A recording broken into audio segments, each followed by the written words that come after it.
Bapak Ibu Saudara sekali semuanya, puji Tuhan, ada sukacita malam hari ini. Masih semangat memuji berkat firman Tuhan semuanya. Oke, kalau gitu bisa berikan salam kanan diri. Katakan Tuhan Yesus baik buat kita hari ini.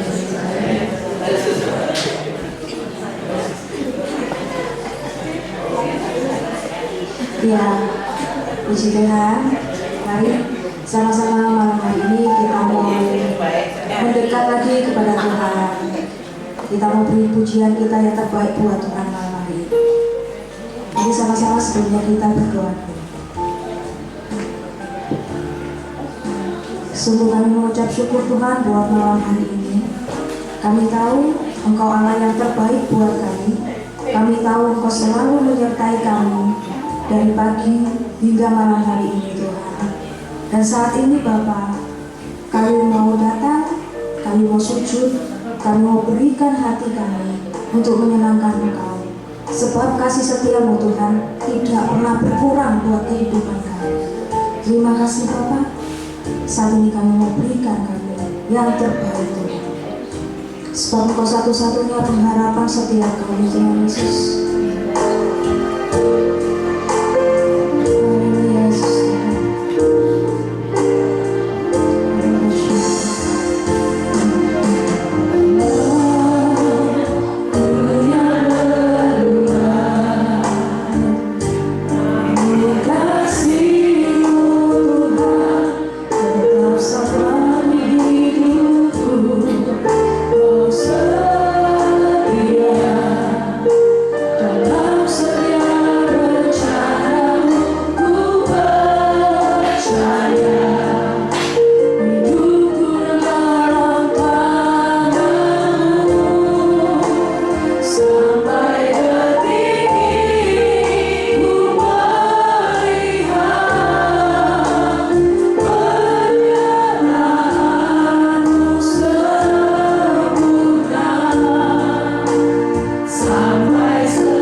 Tiada Allah yang seperti Engkau, Allah yang kami sembah, Allah yang kami puja, hanya Tuhan Yesus Kristus namanya. Kami bersyukur Tuhan pada malam hari ini kami boleh ada di tempat ini bukan suatu kebetulan, tetapi semua karena rencana Tuhan yang terindah bagi kami. Kami bersyukur Tuhan, Bapa, kami mau sepakat dan sehati untuk kami menaikkan doa syafaat di hadapan Tuhan. Kami bersyukur Tuhan Kau memberkati gereja kami GBPS Sawahan di dalam nama Tuhan Yesus. Tuhan Kau memberkati, Tuhan senantiasa menyertai gereja kami. Tuhan, biarlah Tuhan Kau mencurahkan kemuliaan-Mu atas gereja kami Tuhan. Kami membawa gereja kami ini kepada Tuhan senantiasa. Biarlah Tuhan Kau memberkati gembala kami, Bapak Yonatan dan Ibu Lindawati, dan juga Tuhan buat pimpinan ibadah Mandarin, Ibu Julien dan juga Pak Arif. Kiranya senantiasa Tuhan berikan panjang umur dan kesehatan. Senantiasa Tuhan memberkati dengan hikmat kebijaksanaan dan tambahkan pengurapan daripada Roh Kudus. Senantiasa Tuhan Kau menyertai hamba-Mu di dalam setiap pengiringannya kepada Tuhan, dalam melayani jemaat dan Tuhan. Tuhan Kau memberkati setiap kami. Tuhan, kami menyerahkan setiap para pengurus yang ada. Kiranya Tuhan Kau menolong setiap mereka boleh bergandengan tangan dan senantiasa dapat membantu dan menopang pelayanan di tempat ini. Terlebih Tuhan di ibadah Mandarin Tuhan, kami boleh bersama-sama bergandengan tangan melayani Tuhan dan hanya untuk kemuliaan bagi Tuhan. Terpuji nama-Mu ya Tuhan. Kami menyerahkan setiap program-program yang ada. Kiranya Tuhan Kau memberkati setiap doa malam yang diadakan seperti malam ini Tuhan. Senantiasa Tuhan Kau hadir dan Kau melawat setiap umat-Mu. Tuhan Kau juga memberkati setiap ibadah Komsel Tuhan, baik FCG maupun Ero Generation. Tuhan senantiasa Kau memberkati. Biarlah Tuhan komunitas yang ada ini bukan hanya sekedar kumpul-kumpul saja Tuhan, tetapi kami boleh belajar firman Tuhan dan kami boleh bertumbuh bersama-sama hanya untuk kemuliaan Tuhan. Terpuji nama-Mu ya Tuhan. Kau juga memberkati setiap ibadah pada hari Minggu. Kiranya Tuhan Yesus Engkau menolong, Tuhan Yesus memberkati setiap hamba-Mu yang melayani Tuhan pada hari Minggu. Senantiasa Tuhan Kau menguduskan setiap hidup mereka. Tuhan, layakkan mereka dalam setiap melayani jemaat dan melayani Tuhan. Biar mereka boleh memberikan yang terbaik hanya untuk kemuliaan Tuhan. Tuhan Yesus, Engkau memberkati setiap ibadah, baik dalam pujian dan penyembahan yang dinaikkan oleh umat-Mu. Kiranya Tuhan saja yang dimuliakan. Terpuji nama-Mu ya Tuhan. Kami bersyukur Tuhan Kau juga memberkati setiap firman yang disampaikan Tuhan. Kiranya Kau memberkati hamba-Mu Tuhan yang menyampaikan, baik itu pembicara dari dalam maupun dari tamu. Kiranya Tuhan Yesus Engkau mengurapi dalam setiap pemberitaan firman yang ditabur. Semuanya hanya berasal dari isi hati Tuhan. Kami bersyukur, kami juga memberkati setiap jemaat ibadah Mandarin Tuhan. Kiranya senantiasa Tuhan Kau memberkati satu persatu apa yang menjadi kebutuhannya Tuhan. Kau yang lebih tahu apa yang menjadi pergumulan dan kerinduannya Tuhan Yesus. Engkau yang lebih mengetahui semua, baik itu yang sakit Tuhan, baik di rumah maupun di rumah sakit. Kiranya Tuhan Yesus menjamah dan menyembuhkan. Tuhan Yesus, jika ada jemaat Tuhan yang mengalami kelemahan, Tuhan memberikan kekuatan. Jika ada jemaat Tuhan yang mengalami kehilangan, bahkan kurang semangat, Tuhan Yesus senantiasa berikan penghiburan dan kekuatan. Kami bersyukur, kami menyerahkan semuanya ke dalam tangan Tuhan. Tuhan, kami berdoa buat setiap persiapan Natal yang akan kami persiapkan nantinya Tuhan. Kiranya Tuhan Yesus Engkau memberkati dalam persiapan kami, baik latihan demi latihan, apapun itu bidangnya Tuhan. Kami menyerahkan semuanya dalam tangan Tuhan. Biar kami berjalan bukan dengan kegagahan kami, kekuatan kami sendiri, tetapi kami mau meletakkan semuanya itu ke dalam tangan Tuhan. Biar Tuhan saja yang memberikan kekuatan kepada setiap kami, sehingga Tuhan Yesus senantiasa memberikan kesatuan kepada setiap kami Tuhan yang melayani di dalamnya. Tuhan Yesus, biarlah Tuhan buat Natal nanti ini Tuhan. Kami bukan hanya sekedar mempersiapkan secara jasmani, tetapi kami biarlah Tuhan mempersiapkan secara rohani, di mana kami boleh memaknai arti kelahiran Tuhan. Nantinya Tuhan Yesus, biar Engkau yang menjadi kehendak dalam hidup kami Tuhan.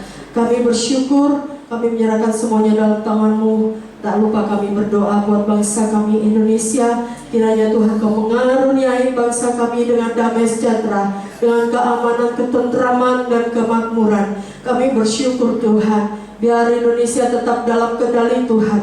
Turut campur tangan ya Tuhan dalam segala permasalahan, problema yang ada di negara ini. Kami menyerahkan semuanya ke dalam tangan-Mu.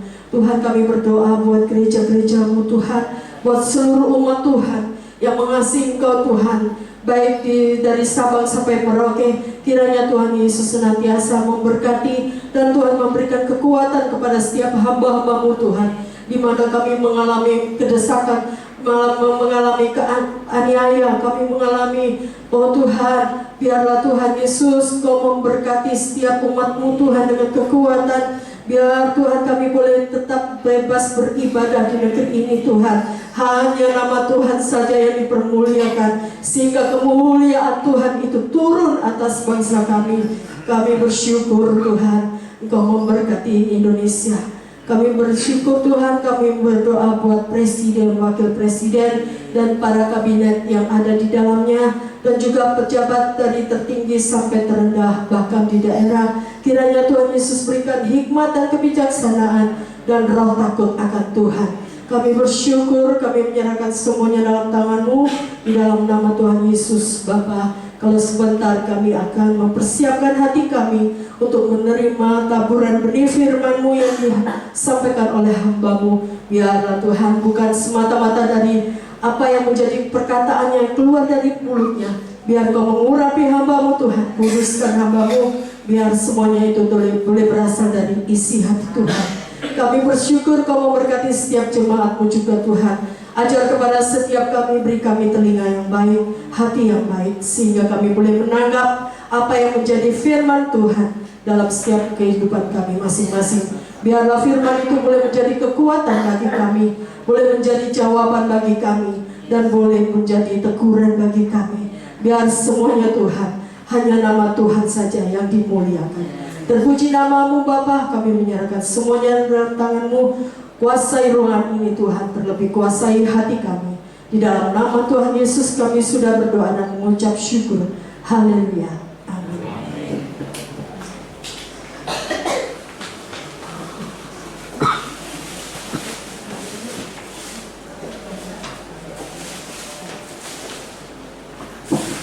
Shalom.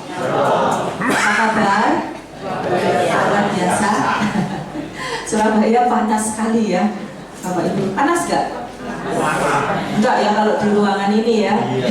Di luar ya panas. Saya sampai kunciran supaya enggak sumuk.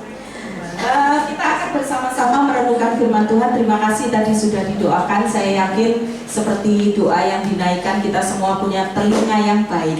Amin. Hati yang baik. Untuk apa? Supaya menjadi tanah yang subur bagi kebenaran firman Tuhan. Untuk pertama kalinya saya akan menayangkan khotbah saya di sini. Wah, kita bersyukur nih ya, ada fasilitas gitu. Dulu kan nggak ada ya, nggak ada ini ya. Padahal saya adalah orang yang suka sekali membuat slide begini supaya ketika kita mendengar itu bisa ada visualnya gitu ya. Model belajar saya kayaknya audio visual gitu. Kalau ada visualnya itu lebih nancep gitu ya Bapak Ibu. Nah, hari ini kita akan bersama-sama merenungkan tema tentang ini, perjumpaan dengan Tuhan. Sebelum kita masuk ke slide berikutnya, saya mau tanya dulu kepada Bapak Ibu. Saat ini kan kondisi sedang tidak baik-baik saja gitu ya. Banyak masalah. Banyak ya, orang Kristen tetap punya masalah ya. Banyak. Punya apa banyak?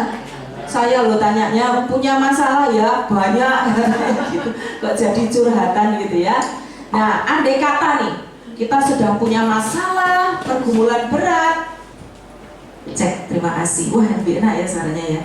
Pergumulannya berat, kemudian tiba-tiba kita itu diizinkan ketemu sama Tuhan Yesus. Ini mau berandai-andai loh ya. Ini ketemunya benar-benar ketemu gitu. Misalnya Tuhan datang terus, aku mau menemuimu. Pertanyaannya, apa yang mau Bapak Ibu katakan? Spontan, ayo. Kalau ketemu Tuhan lagi punya masalah, entahkah itu lagi punya utang, ataukah lagi sumpek karena relasi keluarga, apapun itu. Kalau ternyata Tuhan gini, aku mau menemuimu, terus ketemu Tuhan, kira-kira yang dikatakan apa? Ngomong sama Tuhan apa? Tuhan toh ini, terus ngomong apa kira-kira? Ya, mengheningkan cita, mulai. Saya tunjuk loh nanti. Ketemu Tuhan nih, lagi punya masalah, mulai dari organisnya dulu aja deh, keyboardisnya. Gimana Pak? Ketemu Tuhan ngomong apa? Ngomongnya gimana Tuhan gitu? Tuhan minta berkat katanya gitu ya. Jawabnya, ngomongnya santai lagi, Tuhan minta berkat. Ayo lagi. Gila apa? Ngajak doa. Minta doa, kan ketemu sama Tuhan. Minta doa itu bagaimana misalnya? 3 bloki aja ya Tuhan, Tuhan gitu ya. Ada masalah berat nih, saya tunjuk lagi siapa ya? Pak, jawabnya Pak. Ketemu Tuhan nih, berandai-andai nih ketemu Tuhan gitu. Karena belum punya keturunan, minta keturunan. Wah, mintanya gimana sama Tuhan? Tuhan berkat anak cucu mengalir. Amin. Ini jadi doa kita juga ya. Yang lain lagi, saya lihat yang wajahnya paling berbeban berat siapa ini di sini? Ada nggak ini? Suaminya Miss Via ini nggak berbeban berat ya?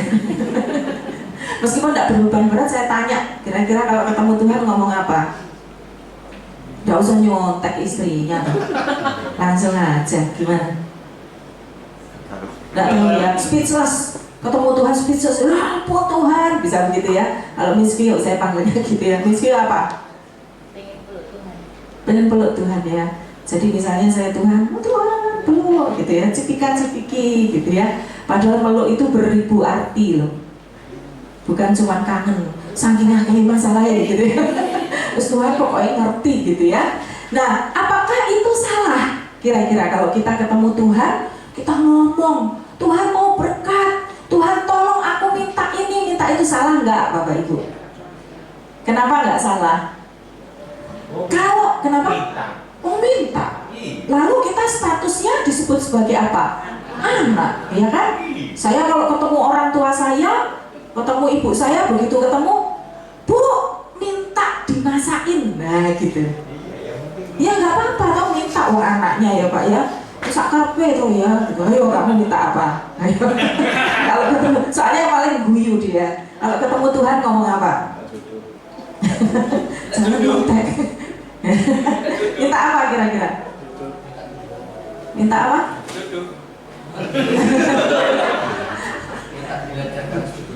Minta dilancarkan studinya supaya bisa segera dapat jodoh itu tadi. Gitu ya. Nah, nggak salah Bapak Ibu. Karena Tuhan sendiri ngomong apa? Mintalah, carilah. Lalu dia bilang apa? Kamu itu anakku. Dari sisi itu sangat tidak salah. Tetapi malam hari ini mari kita berpikir juga lebih tinggi dari sekedar kalau ketemu Tuhan itu minta gitu. Karena ternyata ketika kita berjumpa dengan Tuhan, Tuhan juga ingin melakukan sesuatu kepada kita. Dia ingin minta sesuatu kepada kita. Bukan cuma kita yang ingin sesuatu dari Tuhan, tapi Tuhan juga ingin sesuatu dari kita. Dan ini hebatnya di dalam persekutuan orang percaya. Itu yang dinamai relasi. Kalau namanya relasi itu berarti ada hubungan timbal balik yang akrab. Tuhan kita bukan Tuhan yang jauh di sana, yang kalau harus ketemu tuh harus teriak-teriak misalnya gitu. Atau kita terlalu takut karena Tuhan itu dipandang sebagai Tuhan yang bisanya menghukum aja gitu. Justru karena dia Bapa, dia pengen bicara kepada kita. Ada seorang ibu bilang gini, anakku itu telu, sayang semua aku sama mereka. Tapi satu ini yang paling aku adem sekali, kalau dia ketemu aku tuh jarang ngomong, "Mah beliin ini mah, mah minta ini mah." Enggak loh. Dia tuh selalu bilang gini, "Mama itu minta, pengennya aku itu gimana," katanya. Sampai kemudian waktu dia SMA itu dia bilang gini, "Mama pengen aku sekolah apa?" Loh, terserah. Mama pengen aku jadi apa sih? Ya kalau mama pengennya tuh anaknya dokter, "Mah aku mau jadi dokter." Wah, mamanya senangnya. Dan dia melakukan itu tanpa beban. Dia merasa bahwa aku ingin menyenangkan hati mamaku. Wah, dia berjuang. Meskipun ketika kemudian dia sudah lulus, baru lulus 1 bulan, ternyata dia dipanggil Tuhan. Anak ini masih muda sekali, tanpa sakit. Kemudian dia di kamar gitu, kayaknya kena asam lambung atau apa. Masih baru lulus baru mau ditugaskan ke daerah gitu ya, dipanggil Tuhan. Tapi orang tuanya melihat bahwa itu yang diingini Tuhan. Sama seperti aku menginginkan sesuatu kepada anakku, kalau Tuhan menginginkan, monggo, silakan. Nah, itu adalah level iman yang harus kita pelajari. Karena itu malam hari ini kita akan belajar di slide berikutnya itu ada satu pertanyaan. Begini pertanyaannya. Nah, apa itu pertanyaannya? Mari kita baca. Apa yang Tuhan inginkan atas kita dalam perjumpaan dengannya? Bukan lagi kita bertanya, apa yang Tuhan bisa lakukan untukku kalau aku datang kepadamu? Tapi Tuhan mau apa terhadap aku? Karena itu di berikutnya silahkan diklik. Kita akan bercermin dari Kejadian 32. Kira-kira tentang siapa? Kejadian 32 ayat 22 sampai 32 itu berbicara tentang seorang tokoh. Siapa kira-kira Bapak Ibu? Yang bisa jawab nggak dapat hadiah. Siapa kira-kira? Siapa? Yakub. Siapa tadi yang jawab? Ya, kita akan melihat di dalam Kejadian pasal yang ke-32. Kita tidak akan membaca keseluruhannya, nanti kita sambil bahas saja ya. Kita mulai membaca ayat 24, 32 ayat 24 sampai dengan 28 saja. Begini firman Tuhan. Lalu tinggallah Yakub seorang diri. Oh, kita baca sama-sama. 1, 2, 3. Dan seorang laki-laki bergulat dengan dia sampai fajar menyingsing. Ketika orang itu melihat bahwa ia tidak dapat mengalahkannya, ia memukul sendi pangkal paha Yakub sehingga sendi pangkal paha itu terpelecok ketika ia bergulat dengan orang itu. Lalu kata orang itu, "Biarkanlah aku pergi karena fajar telah menyingsing." Saud Yakub, "Aku tidak akan membiarkan engkau pergi jika engkau tidak memberkati aku." Bertanyalah orang itu kepadanya, "Siapakah namamu?" Saudnya, "Yakub." Ayat 28. Lalu kata orang itu, "Namamu tidak akan disebutkan lagi Yakub, tetapi Israel, sebab engkau telah bergumul melawan Allah dan manusia dan engkau menang." Sampai sedemikian jauh pembacaan firman Tuhan. Yang berbahagia adalah kita Bapak Ibu yang masih diberi kesempatan untuk membaca dan merenungkan firman Tuhan. Saya cuplikan beberapa ayat saja supaya dari bagian ini kita akan belajar tentang pengalaman Yakub berjumpa atau bergumul dengan Allah. Pengalamannya seperti apa? Setidaknya saya mencatat ada 3 hal besar ketika Yakub berjumpa dengan Allah. Yakub itu siapa tahu Bapak Ibu? Saya sengaja loh ini kalau sambil nanya-nanya gitu supaya saya nggak ditinggal gitu. Kadang-kadang kalau khotbah tuh ya seneng-seneng loh gitu saya ya. Senangnya itu kalau gini, ada yang gini, "Saya itu kok insomnia ya gitu, susah tidur kalau di rumah tuh ya, dikasih obat tidur tuh ya nggak tidur, sampai malam itu nggak tidur. Begitu di gereja lagi dikhotbahi tidur gitu tuh jadi hamba Tuhan seneng apa senep ya? Ya seneng ya, berarti kan nggak usah dikasih obat bisa tidur.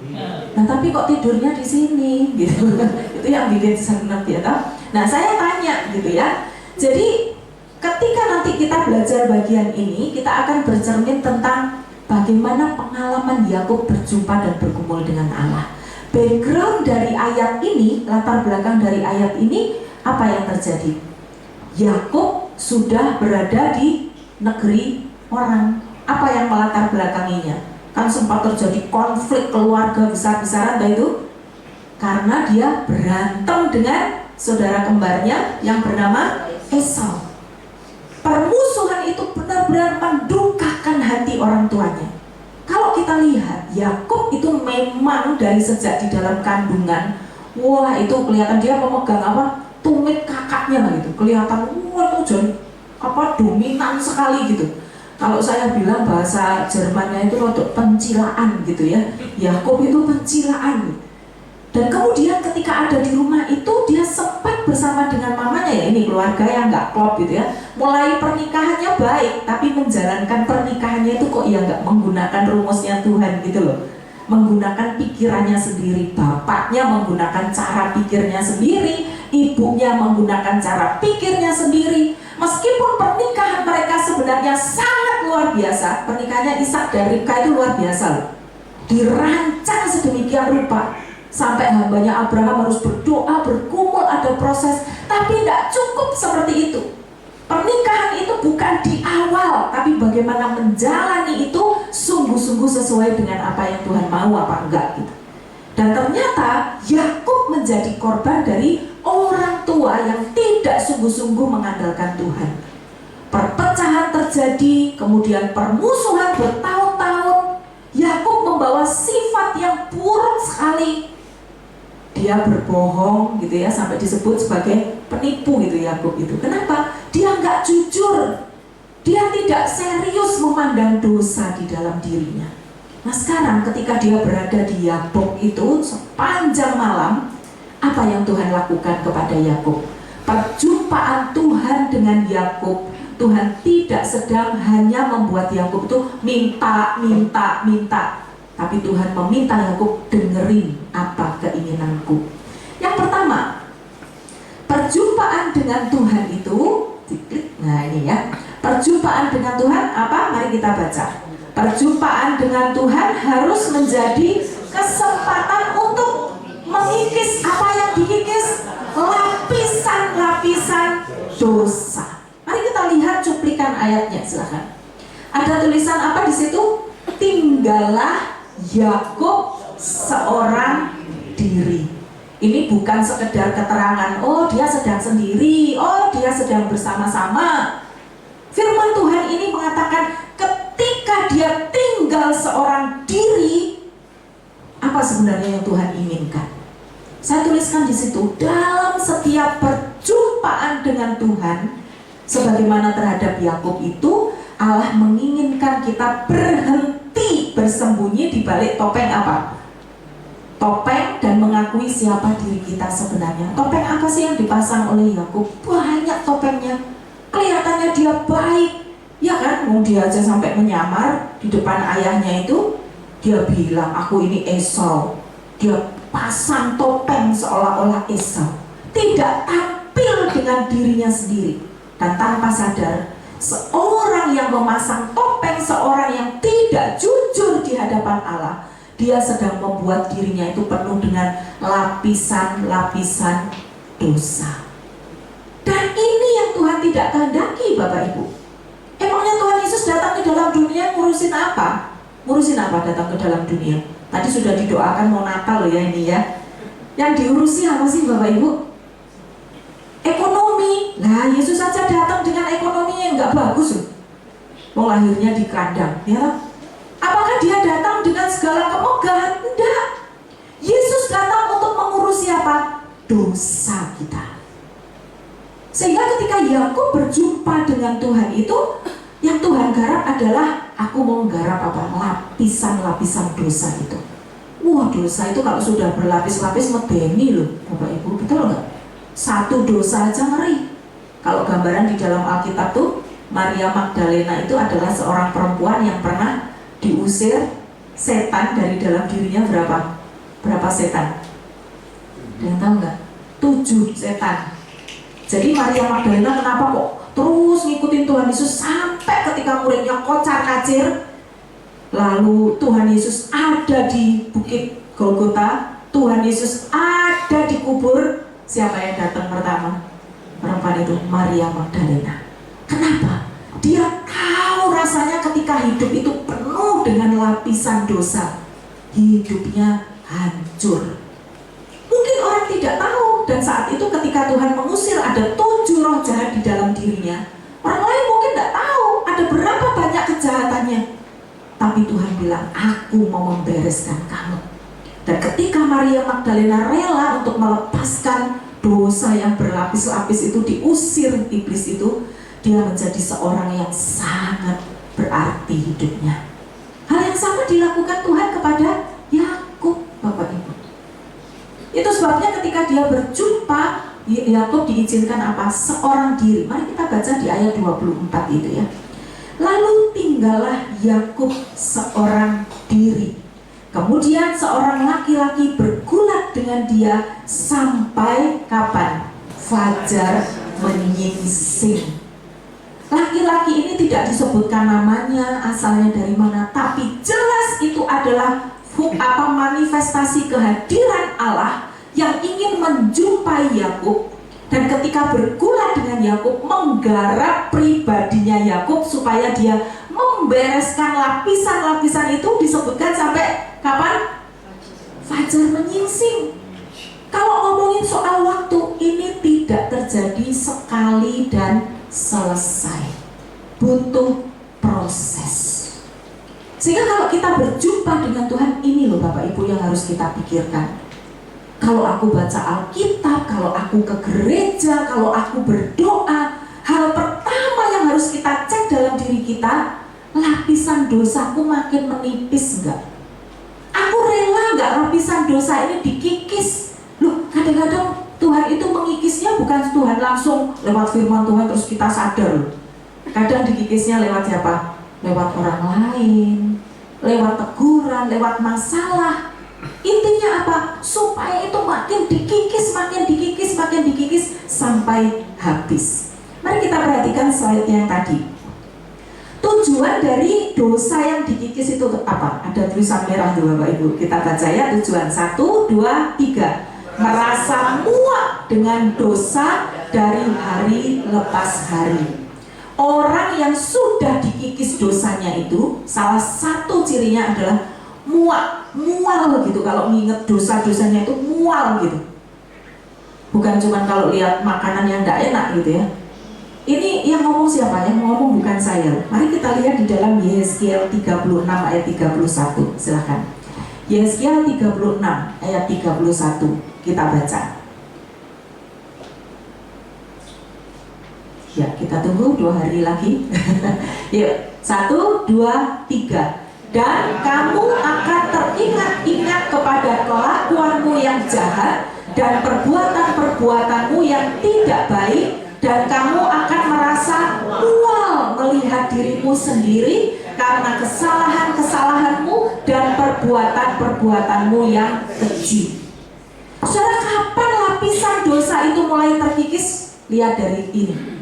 Kalau kita masih santai aja berbuat dosa, kita melakukan hal kecil seolah-olah itu tidak apa-apa, jangan-jangan kita itu belum mual dan belum muak terhadap dosa. Kalau itu yang terjadi, sebenarnya kita masih di dalam kondisi sangat-sangat mengerikan. Dan Tuhan ingin menjumpai kita. Jangan sampai kamu itu tidak mual kalau kamu mengingat dosa. Kok jangankan ini ya Bapak Ibu ya, dosa. Kita kalau ingat makanan tertentu gitu tuh kita suka mual nggak? Apa yang bikin Bapak Ibu mual? Daging? Nggak mungkin. Steak? Nggak mungkin gitu. Kalau makanan yang paling membuat kita merasa nggak enak ini makanan, itu rasanya gimana? Muak-muak gitu ya, mual gitu. Saya ingat perjalanan saya dari Pamekasan. Dulu saya praktek pelayanan tuh di Pamekasan. Masih belum ada Suramadu, jadi naik bis, biasanya naik kapal feri. Saya sebagai mahasiswa yang nggak terlalu punya duit, saya naik bis biasa gitu. Naik bis biasa itu Bapak Ibu, jadi naik bersama orang-orang, saudara-saudara kita dari Pamekasan, dari daerah Madura itu memang budayanya berbeda ya. Mereka kalau naik bis itu bawa bekal gitu. Bekalnya apa? Ya telur rebus, nogosari, gitu-gitu. Terus dimakan di dalam bis itu. Terus kan panas gitu ya. Terus kemudian saya duduk di tengah gitu. Wah, bau nogosari, bau ote-ote, tahu goreng, ketemu ndok-godok. Rasanya itu ya kayak campur aduk gitu. Terus waktu itu, sekarang pasti beda budayanya ya. Waktu itu buang sampahnya itu di lorong itu gitu. Jadi di lorong itu tiba-tiba berserakan daun nogosari itu, kulit-kulit telur gitu, berat gitu.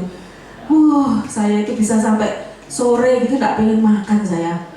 Mulek rambutnya gitu. Mana udah gitu nggak dibuka atau nggak ada kipasnya.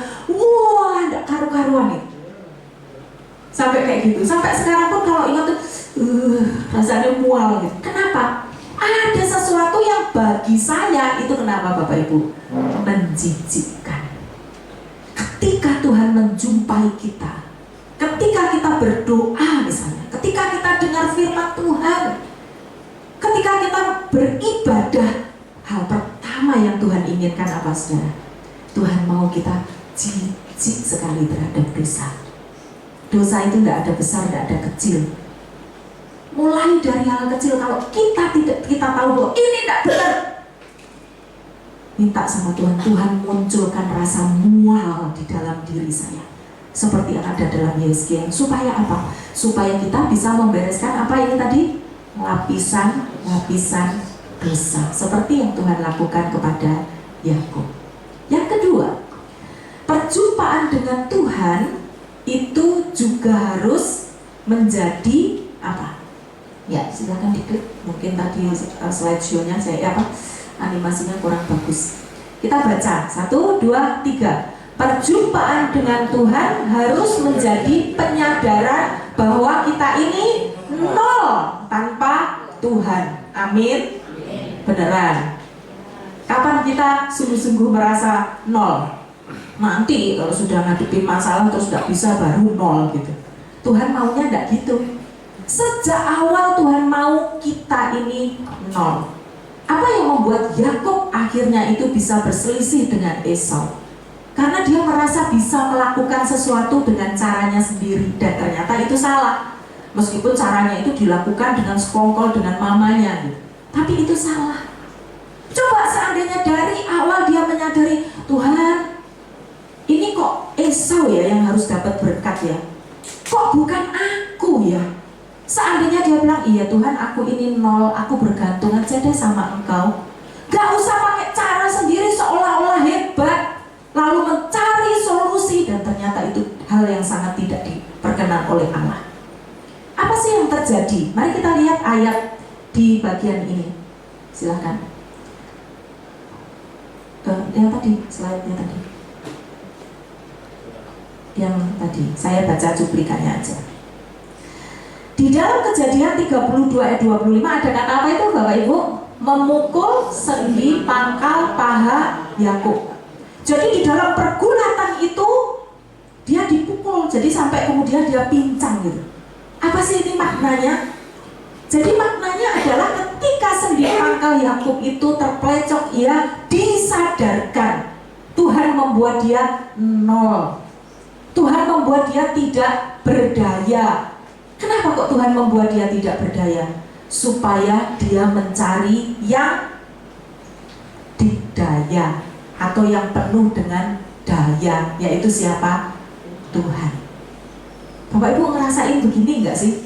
Ada kalanya berjuang, kok gak bisa ya berjuang, gak bisa ya. Begitu berserah, tadi lagu-lagu yang kita nyanyikan, begitu berserah, ternyata apa? Tuhan yang turun tangan. Saya mau sharing dikit ya. Saya itu kan mau mantu gitu ya. Minggu depan anak saya menikah. Cuman pemberkatan di gereja. Lalu dia tuh pengen di gereja itu digarap ibadahnya yang bagus gitu. Dia mulai sejak 2-3 bulan yang lalu tuh menghubungi orang-orang yang bisa musik, orang-orang yang wah ini lagu bagus nih. Dia karang lagunya ini harus kusyuk sekali supaya nanti waktu ibadah tuh benar-benar merasakan hadirat Tuhan begitu. Yang ditunjuk tuh bukan orang yang abal-abal gitu, yang main musiknya cuma do re mi bukan gitu ya. Ya mungkin sekelas keyboardis kita gitu ya. Jadi dia punya kemampuan. Sudah tahu dia santai, dia merasa wah di bagian ini sudah oke gitu, dia tenang, dia merasa oke lah pokoknya. Beberapa hari yang lalu orang yang diandalkan ini nggak bisa dipegang gitu, partiturnya nggak dikasih, lagu yang ditunjukkan ini choirnya akan menyanyi ini, yang diberikan beda, tinggal sedikit waktunya, harus sinkronisasi, koordinasi dengan bandnya. Nggak mau, saya cuma punya waktu setengah jam. Nggak cukup kalau setengah jam, dia nggak mau. Wah, anak saya itu down sekali. Karena bagi dia ibadah ini penting, ibadah pemberkatan pernikahan ini. Dia mau semua itu bisa tertuju kepada hal yang kusyuk gitu, kepada Tuhan gitu ya. Terus kemudian dia di tempat kerja itu dia mulai, aduh mah harus menguasai diri nih, aku harus profesional, nggak boleh suntuk di depan orang, nanti kelihatan lebay, tapi pengen nangis mah gitu ya. Jadi sudah lari ke kamar mandi nangis so. Jadi dia nangis sambil telepon sama saya gitu. Tadi itu pengen nangis mah, pokoknya begitu. Saudara, justru firman Tuhan ini sebenarnya muncul beberapa hari ini ketika menghadapi itu. Saya bilang sama anak saya, nak, mama baca firman Tuhan, kenapa ya? Kok Yakub itu pangkal pahanya itu dibikin lumpuh gitu, dipukul. Yakub ini seorang yang apa-apa dia kerjain, idenya banyak, dia bisa melakukan banyak hal. Ketika sama Laban itu dicurangi pun dia punya akal macam-macam. Meskipun ada Tuhan yang campur tangan, tapi dia sanggup melakukan ini itu. Tapi di dalam konteks ini Tuhan bikin dia tidak berdaya. Dan pada saat dia tidak berdaya, dia tahu bahwa dirinya adalah nol. Kita ini ibarat uang di mata uang kita. Kalau angka 100.000 atau 10.000 atau 1.000, kita itu cuma bagian nol-nolnya itu loh, Bapak Ibu. Masih nolnya akeh, mau berapa Bapak Ibu? 6? 6 berarti piro? Loh kok tahu kalau uang ya, cepet banget jawabnya. Itu kalau 6 ya, kalau 9 berapa? Loh bisa loh jawabnya Bu, kalau uang cowok apa teram ya. Tadi saya tanyain apa dia mengheningkan cipta gitu, begitu uang loh kok cepet gitu ya. Berarti Bapak Ibu pintar matematika, sekaligus moto. Bukan saya yang ngomong loh ya. Jadi ibarat mata uang itu kita bagian 0, 0, 0, 0, 0, 0. Seberapapun banyak nolnya itu yang kita punya, ada artinya nggak Bapak Ibu? Enggak. Baru ada artinya kalau ada angka 1 aja di depan. Dan 1 itu adalah Tuhan. Amin. Jadi kalau kemudian kita menganggap hebat, ada masalah apapun menganggap hebat, Tuhan pasti akan bikin tak jarno ya sampai kamu keblowo. Supaya apa? Supaya kita mendongak, Tuhan, aku ini nol. Tadi saya mau berangkat tuh loh Bapak Ibu, macet, nggak tahu ini berhari-hari ini di dekat rumah saya itu dipasang traffic light baru. Saya mau bayangkan, ada pasang itu bisa lancar, macet tambahan. Saya mau ke depan setengah jam, saya mulai panik gitu ya. Saya coba praktekkan ini kayaknya nggak maju-maju ini. Bisa-bisa ini mobil tak tinggal, saya naik Grab gitu, naik Gojek gitu. Saya cuma bilang ini, coba sih Tuhan tak praktekkan gitu, poin kedua ini. Saya cuma bilang ini, Tuhan, saya ini mau belok ke kanan, ini tapi nggak bisa ini, di hitungan manusia ini kayak nggak bisa, ini motor ke situ, terus mobilnya yang harus ke sana dicegati gitu. Jadi harus belok ke kanan, tapi jalur ke kanan tuh ditutupi yang ke sini. Ini nggak bisa ini. Nah kok setelah saya bilang, Tuhan maaf ya, saya tak mencoba ya poin yang kedua ini, meskipun ini cuma urusan mobil, tapi saya tak belajar bahwa saya butuh Engkau. Remeh-temeh sebenarnya, soal jalanan aja loh, itu urusannya manusia sebenarnya, tapi Tuhan itu coba sih saya andalkan gitu. Nah terus kemudian tiba-tiba ada mobil Harrier gitu depan saya, ada mobil, dia kan gede banget ya, jadi kayak ndesek gitu, motor mau gede. Terus kemudian minggir, saya melok di belakangnya gitu. Meskipun mobil ini sampai naik ke trotoar, sampai saya, aduh nanti goleng nggak ya? Tapi mobilnya lebih besar daripada mobil saya. Waktu dia belok ke kanan, saya ikutin pokoknya. Begitu dia belok ke sini, kosong semuanya. Saya nggak mau menganggap itu sebuah kebetulan, Bapak Ibu. Sama sekali itu bukan kebetulan. Dan sambil jalan itu saya bilang, Tuhan makasih ya, urusan kayak gini ya Tuhan yang ngurusi. Saya bilang, kok mau Tuhan ngurusi? Tapi Tuhan bilang, lah kamu anakku loh. Tapi seringkali kamu itu sok kementus gitu loh, berusaha sendiri. Ingat kamu nol, dan pada saat nol ada aku, angka 1 itu. Amin. Karena itu mari kita membaca yang bagian merah itu, melainkan untuk membuat kita berada di titik apa itu? Penyerahan, agar apa? Kita dapat sepenuhnya bergantung pada Dia. Hal ini senada dengan ayat Yohanes 15 ayat 5. Tidak usah dimunculkan. Ada yang tahu nggak ayat ini? Jika engkau ada di dalam aku, engkau akan berbuah banyak. Kata siapa? Tuhan Yesus. Pada saat Dia ngomong, akulah pokok anggur dan kita adalah rantingnya. Kita adalah nol, Tuhan yang satu. Amin. Yang terakhir, perjumpaan dengan Tuhan di bagian terakhir itu akan kita lihat harus menjadi pembaruan identitas. Kalau yang pertama tadi perjumpaan dengan Tuhan itu kesempatan untuk apa? Mengikis lapisan dosa. Perjumpaan dengan Tuhan yang kedua menyadarkan bahwa kita adalah nol. Itu kepada Yakub. Yang ketiga, mari kita baca 1, 2, 3. Perjumpaan dengan Tuhan harus menjadi pembaruan identitas melalui apa? Transformasi diri. Jadi kalau kita sudah sering ketemu Tuhan, baik lewat doa kita, lewat firman Tuhan, lewat ibadah, tapi kita tidak berubah menjadi lebih berkenan di hadapan Tuhan, berarti ada yang salah dengan pertumbuhan kita. Kita harus sering membandingkan diri bukan dengan orang lain loh ya Bapak Ibu. Seringkali manusia itu kalau membandingkan diri dengan siapa? Orang lain. Dan itu membuat kita tidak bertumbuh. Yang harus kita lakukan, mari kita bandingkan diri kita sendiri dengan hari kemarin. Kemarin aku seperti apa, besok seperti apa. Kenapa? Karena kepada Yakub pun Tuhan melakukan itu. Coba diklik. Disebutkan apa di situ? Mari kita baca. Namamu tidak lagi disebutkan Yakub, tetapi Israel. Apa namanya? Kabotan. Kalau orang Jawa itu mau dikasih nama kabotan diganti gitu ya. Saya pernah ke jemaatnya bapak saya itu dikasih nama bagus gitu ya. Yusuf apa gitu kan, minta nama sama bapak saya. Terus dikasih nama Alkitab panjang gitu. Terus kemudian panas badannya. Terus kata orang tuanya, ki kabotan jeneng gitu. Terus akhirnya diganti jadi Bintoro gitu. Apa artinya? Pokoknya pendek biar enggak kabotan gitu. Apakah Tuhan juga punya konsep kayak gitu? Enggak. Ketika Yakub diganti Israel, Yakub itu mengingatkan tentang manusia lama itu loh Bapak Ibu. Setiap perjumpaan dengan Tuhan, kita baca ya, 1, 2, 3. Setiap perjumpaan dengan Tuhan selalu menghasilkan perubahan identitas dan arah hidup. Amin. Yakub dari orang yang manipulatif menjadi orang yang beriman. Dari memalukan menjadi memuliakan.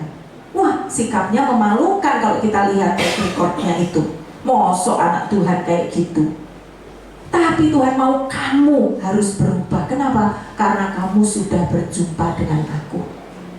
Itu PR saya juga setiap hari Bapak Ibu. Kalau saya baca Alkitab, saya tak saat teduh. Pagi-pagi saya saat teduh, saya baca Alkitab secara rutin. Saya tanya, ngefek nggak ini yang saya baca nih? Apa cuma saya dengar? Apa cuma saya hafal? Ini ngefek nggak? Efeknya dari mana? Aku berubah nggak? Siapa yang akan melihat kita berubah? Keluarga kita. Jangan sungkan bertanya kepada pasangan, kepada anak-anak, hidupku ini semakin membuatmu nyaman nggak? Kalau anggota keluarga kita nggak nyaman, jangan-jangan perilaku kita nggak jadi berkat. Padahal Tuhan mau kita berubah karena ada tugas ini loh.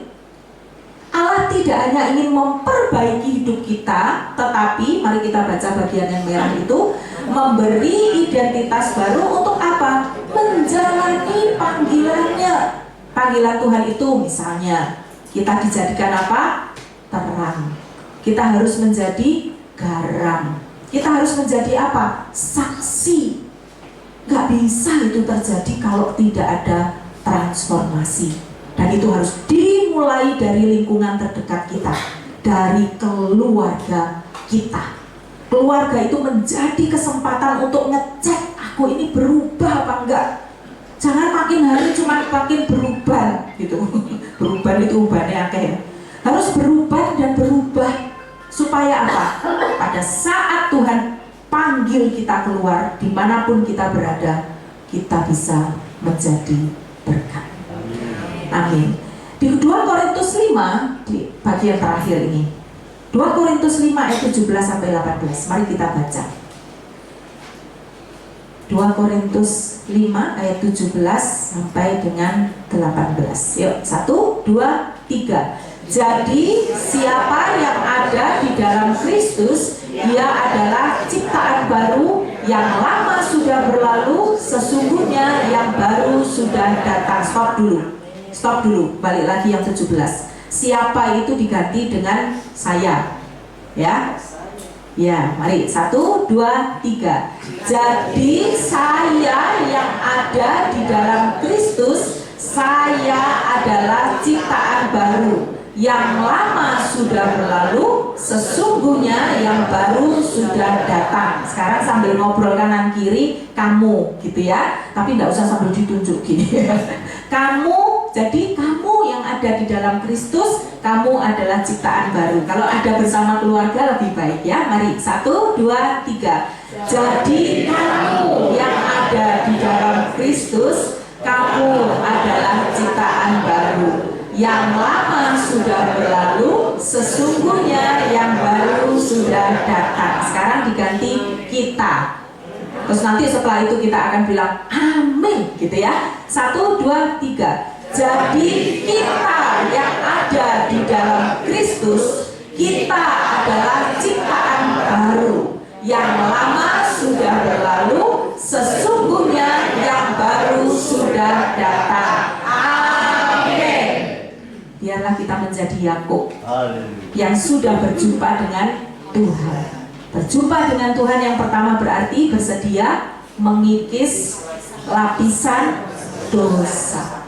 Yang kedua berarti harus menyadari bahwa kita adalah dan yang ketiga kita harus bertransformasi, yang lama menjadi baru, supaya kita siap dipakai untuk memberkati. Amin.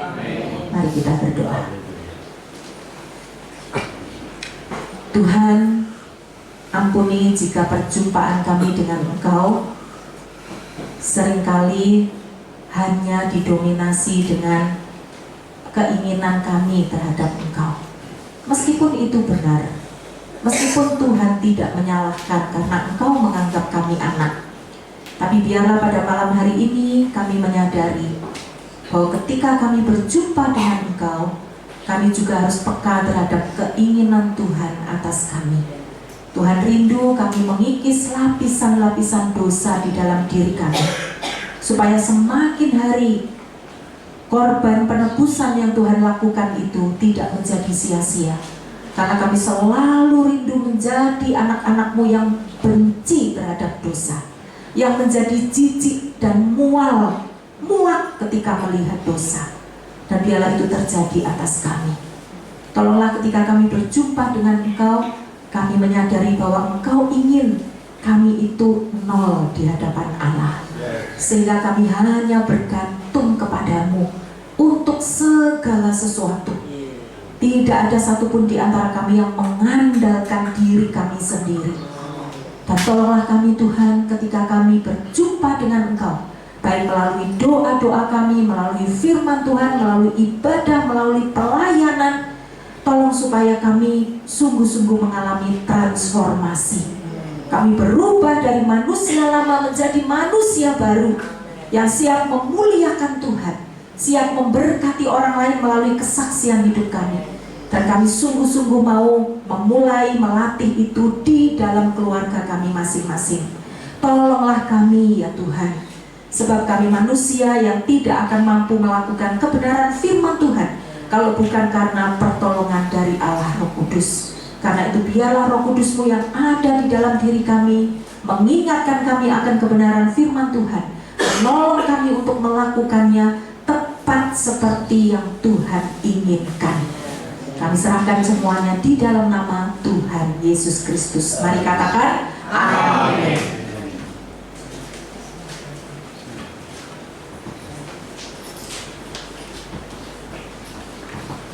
Di sini Mas coba. Di bawah aja. Mari kita bangkit berdiri. Tuhan katakan besar. Sungguh kami bangga mempunyai Allah seperti Engkau Tuhan.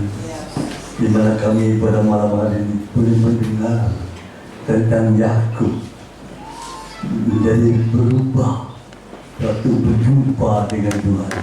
Kami percaya jemaat Mandarin malam hari ini setiap perjumpaan dengan Tuhan ada perubahan dalam hidupnya. Bukan lagi manusia yang lama, tapi manusia ciptaan baru yang Tuhan sudah lakukan bagi kami melalui firman-Mu Tuhan, dan nama-Mu dipermuliakan melalui hidup anak-anak Bupati ini.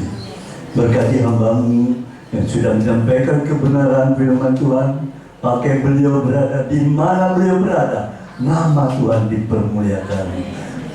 Tuhan, kami berdoa Engkau sudah memberkati jemaat Mandarin, kebutuhannya, mereka yang mengalami kelemahan, sakit, Tuhan sudah tolong dan Tuhan sudah sembuhkan.